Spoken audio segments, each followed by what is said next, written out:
សហរដ្ឋអាមេរិកផ្អាកលក់សម្ភារវុធមានតម្លៃ$14,000 លាន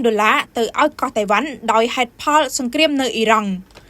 មន្ត្រីយោធាកំពូលរបស់សហរដ្ឋអាមេរិកបាននិយាយថាទីក្រុងវ៉ាស៊ីនតោនកំពុងផ្អាកការលក់អាវុធដែលមានទំហំទឹកប្រាក់ចំនួន$14,000 លាន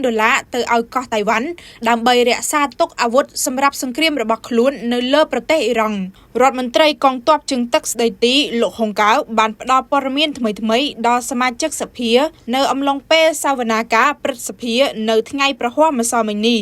លោកហុងកៅបានប្រាប់អនុគណៈកម្មាធិការទទួលបន្ទុកផ្នែកការពាររបស់ព្រឹទ្ធសភាថា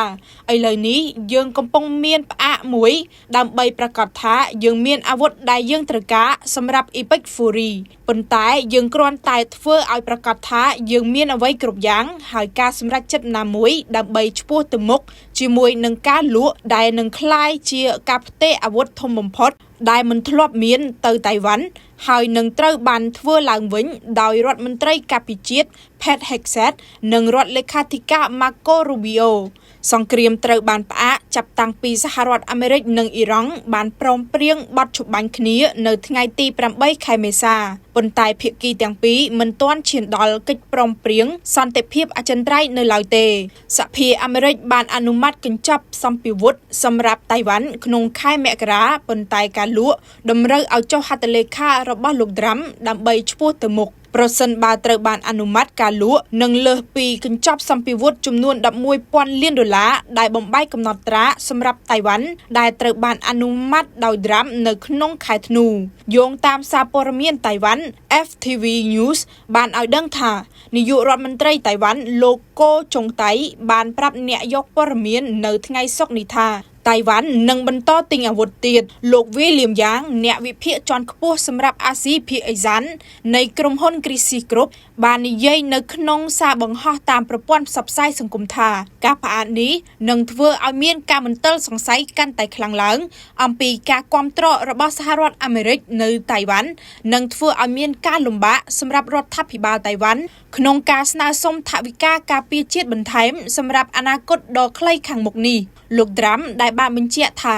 លោកបានពិភាក្សាអំពីការលក់អាវុធជាមួយលោកស៊ីនោះបាននិយាយកាលពីសប្តាហ៍មុនក្នុងបទសម្ភាសន៍ជាមួយនឹងសារព័ត៌មាន Fox News ថាលោកអាចឬមិនអាចយល់ព្រមលើកញ្ចប់នេះប្រទេសចិនទាមទារគ្រប់គ្រងកោះតៃវ៉ាន់ដោយខ្លួនឯងជាផ្នែកមួយនៃទឹកដីរបស់ខ្លួនហើយជំទាស់នឹងការគាំទ្របន្តរបស់ទីក្រុងវ៉ាស៊ីនតោន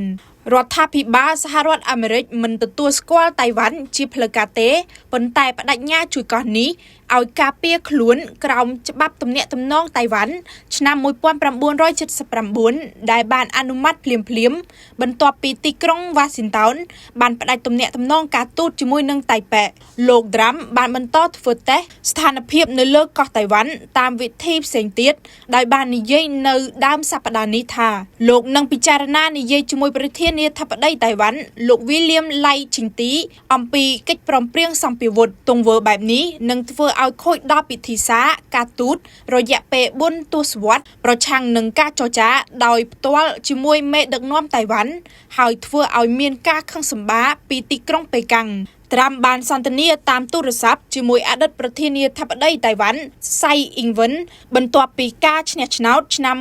2016ប៉ុន្តែការពិភាក្សារបស់ពួកគាត់បានធ្វើឡើងមុនពេលដែលលោកបានស្បត់ចូលកាន់តំណែងប្រធានាធិបតីទៅទៀតសបផ្សាយពាណិជ្ជកម្មនៅវិទ្យុ Town FM 102.25 MHz សូមទំនាក់ទំនងមកលេខទូរស័ព្ទឬ Telegram 010 93 77 77